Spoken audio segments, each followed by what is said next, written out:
हिंदू धर्म शास्त्रों में अनेक प्रकार की सिद्धियां वर्णित हैं, जिनमें अष्ट सिद्धियां अधिक प्रसिद्ध हैं, जिन्हें अष्ट सिद्धि कहा जाता है। गोस्वामी तुलसीदास द्वारा रचित श्री हनुमान चालीसा की चौपाई में इसका वर्णन मिलता है। अष्ट सिद्धि नवनिधि के दाता असबर दीन जानकी माता। मित्रों, संकट मोचन महाबली हनुमान को माता सीता द्वारा 8 सिद्धियां तथा 9 निधियों का वरदान प्राप्त हुआ था, जो कि इस प्रकार हैं। अणिमा।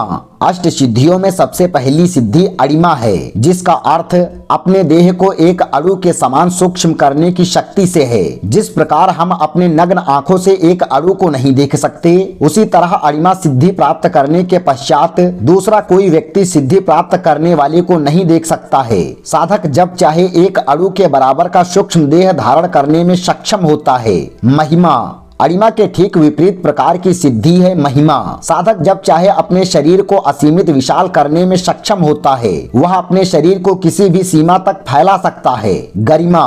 इस सिद्धि को प्राप्त करने के पश्चात साधक अपने शरीर के भार को असीमित तरीके से बढ़ा सकता है। साधक का आकार तो सीमित ही रहता है, परंतु उसके शरीर का भार इतना बढ़ जाता है कि उसे कोई शक्ति हिला तक नहीं सकती है। लघिमा।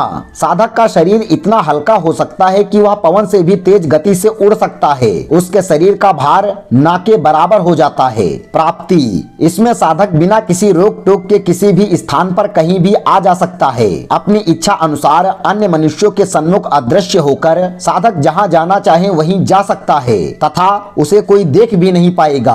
प्रकाम्य। इसमें साधक किसी के मन की बात को बहुत सरलता से समझ सकता है, फिर सामने वाला व्यक्ति अपने मन की बात की अभिव्यक्ति करे या नहीं। ईशत्व।